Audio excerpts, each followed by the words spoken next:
All right. Hey there, hey there, hey there. Hope everybody's having a great day so far.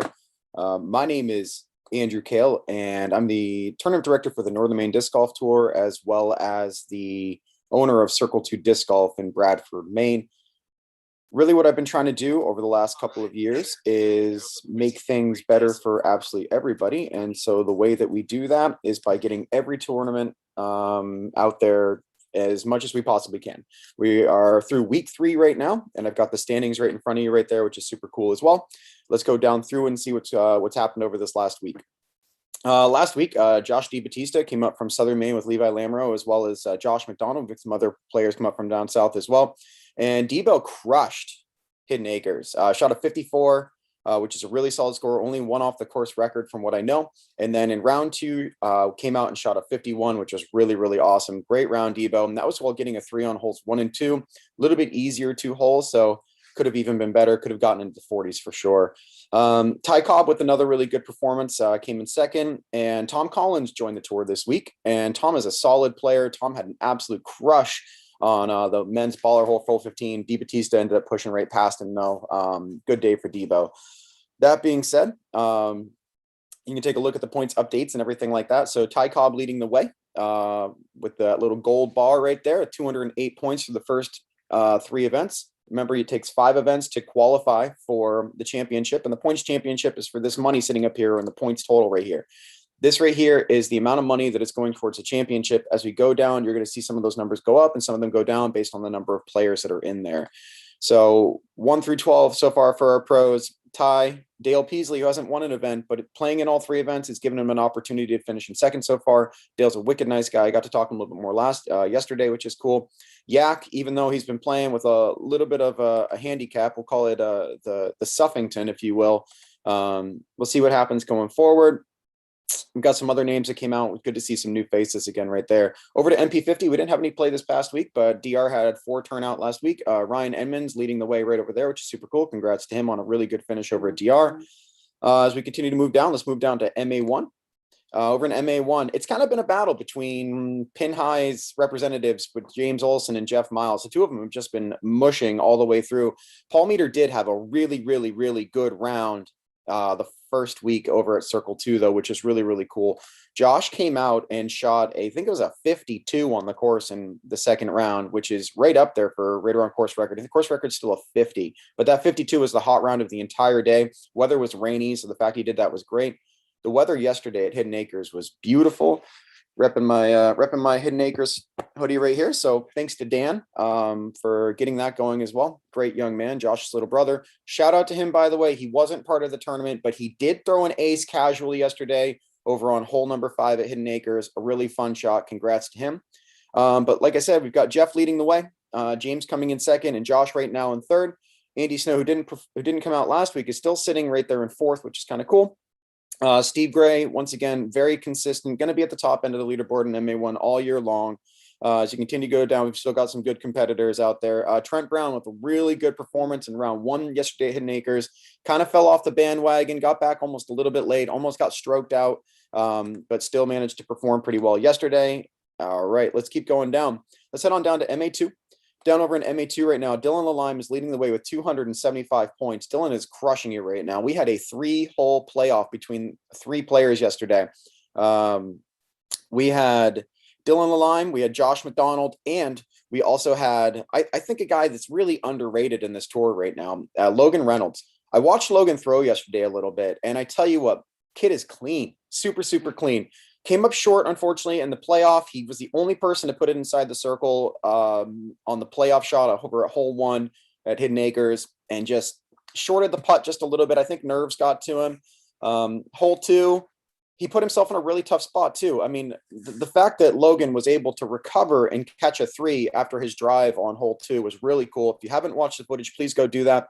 But Dylan ends up coming away with the W after Logan, unfortunately, ended up with a 4 on hole 3, couldn't compete moving forward. So we were down to Josh and to Dylan, and there was a lot of support out there for these guys. We're talking about MA2 right now. We're talking about MA2, and we've got 6 or 7 pros following these guys, watching the action. It was a really great time. It was super, super cool. And for that, I want to say thank you to everybody. So once again, Dylan Lime takes it down on hole 4 over at Hidden Acres. got to be one of the most frustrating holes in Maine. It's got to be one of the most frustrating holes in Maine. Josh, I love you, but that has got to be one of the most frustrating holes. And there are players who tell me that the hole's great. There's players who tell me the hole's terrible. And as far as I'm concerned, that means it's a lot of fun. But there's a battle going on in MA2 right now. It's our biggest division by far. As you can see, there's already $366 set aside to go into that points championship. So if you're an MA2 style player or an MA1 style player, an MPO player, FA3 player, any player whatsoever, come on out and perform with us. Come out and compete with us and see what you can do. Brandon Gastia and Blake Miller round out the top three right now. And they've played, all three of those players have played each three of the events. That's kind of important to know. So these standings are going to shift and change a little bit. We didn't have Peter Strand last week. That would make a little bit of a difference. Peter is a very solid player, hasn't been playing for very long, but he did win MA3 last year in a playoff against Chris Downing. And that was a really fun battle to watch. They had to go through hole 1 and hole 2 out at circle 2 for the championship in the snow, and it was a really good time. Josh Colby with another solid performance, though, rounding out the top 4 right there. And we'll continue to move down. Team Circle 2's Ryan Bickford, competing. And even with a handicap of 14 right now, you can see, even with that handicap, he's still in 6th place in MA2. There's good stuff to come from there. TJ Braley had himself one heck of a rough round to start round 1 over at Hidden Acres. Shot a 75, I think, just didn't have it, which is weird because the day before, I think he shot like a 61 or 60. So we're expecting big things out of him as well. And keep moving down the line. Let's head over to MA3. MA3 had a really good turnout yesterday. We had 9 players for MA3, which is awesome. We unfortunately had 1 DNF, but that's part of life. It happens. But it was really good to see some new faces out there I haven't seen before. Turner Good Enough comes out and just smushes. Kid's been playing for 8 months. MA3 is right where he's supposed to be, in my humble opinion. He shot a 65-65, which is good enough to win. That was actually tied for the MA2 winner as well at 130 total. But the coolest part about that was he came out, barely knew very many people. I think he's a friend of Josh's, and just came out and had a really, really good round. So you could tell he's played there before, but he hasn't played any tournaments. So it's nice to see a new face over there. Following down on through there. Good to see Bill Walker out there. Wicked nice guy if you haven't met him. But Chris Lapointe is still leading the way. He has 289 points. He is mushing the field right now. Sean Charest coming in second right now. He's got 151 points, and Sean's a really, really solid guy. Still working on getting a little bit of a clean release. I think by the end of this year, the more tournaments he plays, he's going to continue to get better. Story of the day yesterday was Chris Downing, moving down to MA3. Happy birthday to you, Chris. Not afraid to shout you out here too. And I want you to know something about this. I think this is important. These are a couple players asking, why do you move down? What have you like that? Now, as a tournament director, it's important for you to know, I don't control this. This isn't something I control. It's not something I'm going to control, and it's not something I want to control. I want you to compete in whatever division you want to compete in. There are players who are truly MA2 players that will go play MPO. Are you mad at them for doing that? Probably not. So please don't get mad when somebody drops down. If they feel like their skill level isn't enough to obtain a victory over at the next level up, and they go down and they're not winning, but they're competing, leave them alone. Let them have a good time. That's what MA3 is all about. For anyone that's worried about MA3, this is a recreational division, people. This is recreational. This is out to go have a good time and learn what it's like to be a part of a tournament. We're not worried about who's winning and who's losing in MA3. Now, Chris, I'm worried about you winning because I want to see you win. Lapointe, I want to see you win. I want to see you crush this division and move your way up. That's what I want to see. Sean, same thing from you, as well as everybody else in the division. Thanks for coming out. We really do appreciate seeing you out there. Over to MA40. Week 1, J Trip didn't really have any competition. It was just him, and he shot really, really well over at Circle 2. Week 2, we had a little bit of competition going on. He still managed to take it down over everybody else. And then week 3 wasn't there, and that gave Dan McKay an opportunity to step in and take the W there. Dan McKay, one of the owners over at Hapana, which we're going to go visit later. Wicked great guys down there. Make sure you get your practice rounds in, not just the week before, but get them in before that as well. Down past there, a couple new faces that we got to see, which is awesome. Phil Avery came out for 1 week. He'll be out again. He talked to me about, which is great. Both Paulie D and Alan making the last 2, which is awesome. And if you haven't looked up Alan Adams, please do. The man is part of the reason we were in the main edge. So thank you for that so much, sir. We really do appreciate the support. Over to MA50, we had nobody this past week, but holding down the top spot with 200 points is Henry Grover, followed by John Lewis and Stephen Shepard. Stephen was able to come out yesterday. Steve, thank you so much again for coming out. He took some video for us, took some photos for us. Really cool to have him out there. So thank you for taking some time out of your day to come out and just be part of disc golf. The ladies over at our FPO division, I tell you what, this is going to be tight right to the very end. This is going to be tight right to the very end. As you can see, they're only one stroke apart when it comes to handicap.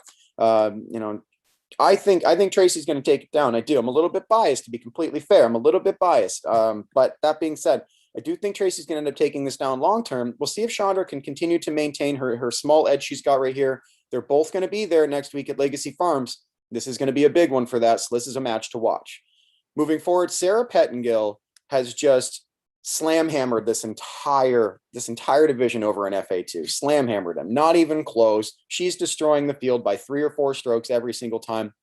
Awesome to see, but that doesn't mean that the other players don't have a chance. Christina Rich has been getting better every single week, it looks like, and I'm seeing the more that she's competing, the more likely is she's going to actually get a W as we continue to move forward.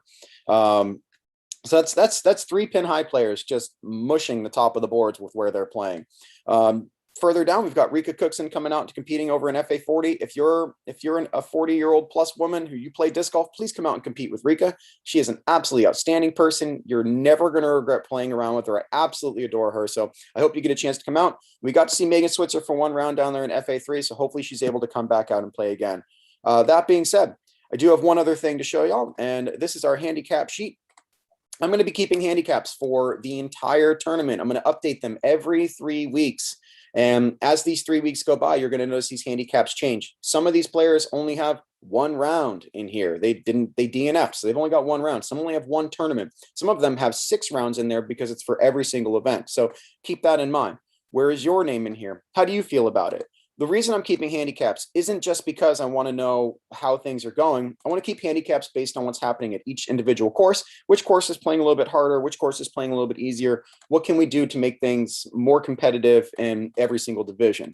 Where you fall in this lineup, completely up to you. Again, this is just more for research for me than it is for anybody else. Maybe you're sitting there thinking, well, I'm the best golfer, easily the best golfer out there. You come up here and you step up and you're ranked number 43. Maybe not the best golfer, Andrew. Maybe you are. Probably not, but that's okay. There's a reason where I'm sitting. I haven't played very well, but that's okay with me. I've had a lot of fun. I probably had more fun than most people. So we'll figure out where your name is on this list, and I'll put a posting out a little bit later about everything like that. And I will do a full final scoreboard for everybody and everything. Got one more thing to go through really quickly, and that is for... we have a handicap sheet that we need to go through, not handicap, but we have some players that beat Josh over at the course, and let's go find out how that happened. We have got, let's widen this just a little bit. Bear with me as I continue to get things going. All right. So Josh in round 1 got a 4 on hole 18, and in round 2 got a 5. And that round 2 one picked up a little bit more bonus tickets. So if your name is over here with a bonus ticket, we'll catch up at the next event that I see you, but Josh getting 2, Ty getting 1, Tom getting 1, Yak getting 2, Levi getting 2, Dale and Justin both got 1. So the pros, for the most part, were able to pick up some strokes on him.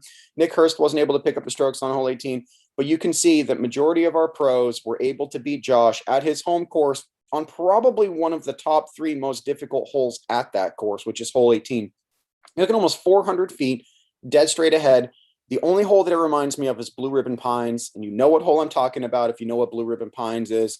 It's just a beauty of a hole. It needs a little bit more cleaning, but the course has only been open for a year. It's going to be gorgeous here really, really soon. Jeff Miles and James Olson getting that extra ticket. Brian Boyd and Trent Brown getting an extra ticket. Looks like Steve Gray, Sam Betts, and Neil Clayton all picked up an extra ticket. We've got Josh McDonald, Logan Reynolds, Blake Miller, Brandon Gastia, and Ryan Bickford picking up a ticket. Jason Johnson, Josh Colby, John Shaw, and Vasper Thompson all picking up a ticket. And Mike Gagnan also picking up a ticket. It's Gilzinis, for those of you who are wondering. That's how his name is said. But until it's not funny to me, I'm going to keep saying blah, blah, blah. Let's move our way down. Only Chris Lapointe was able to pick up one of those extra bonus tickets down at MA3, and Buddy Charette was able to pick up one as well. So those are the extra bonus tickets. And if you do not know what I'm talking about, let's go over it one more quick time. The bonus tickets are for a Zuka Kart drawing that we're giving away at the end of the year. Every time you show up to a Northern Maine Disc Golf Tour event, you're going to get one ticket. When you reach 5 tickets, because you've qualified for the championship, you're going to get a bonus too, so on and so forth. If you reach that magical number of 10 events, you're going to get an extra amount adds up to 20 tickets. So it's basically 2 per event at that point in time. I can't win. I hope you can win. I already got my Zuka. For those of you that know, I got a $20 Zuka card at one point in time. Now I've heard the story again. And if you haven't heard it, feel free to ask me. I'm happy to talk to you about it. We are headed over to Legacy Farms next week, and registration again is going to start at 7:30 in the morning. Round's going to begin at 9 a.m. Got 2 rounds, got lunch in the middle, about 25 minutes. If you pre-register for this event, Henry Grover, the owner of Legacy Farms, has said he is going to give away a basket for anybody that is pre-registered, not to every single person, but it's an entry into winning a free disc golf basket, people. A free disc golf basket. How do you win? You enter by pre-registering before. You can pre-register in a couple different ways. The primary way is just go through the Maine disc golf, not the Maine, but the disc golf scene. Look up Northern Maine Disc Golf or NMDGT. And that will take you right to all of our tour listings that we have going forward. I haven't created any Facebook events for these, and there is no specific reason why. I may end up creating some Facebook events, but at the end of the day, if you get a hold of me, shoot me a message, an email, a text, anything like that, we'll get you pre-registered. You just got to pay me up in advance. I could take PayPal or Venmo. Like I said, the easiest way, just register through discgolfscene.com, type in NMDGT, and you'll pull up the Legacy Farms pre-register right there. Other than that, thank you so much. I really do appreciate it. Congratulations to all the winners of last week. We had an absolutely outstanding event. That's 3 weeks in a row with over 50 people, everybody. This is Northern Maine Disc Golf, and we are getting this thing popping off. Until then, thank you so much. Hope you've had a fantastic rest of your day. I know that I have.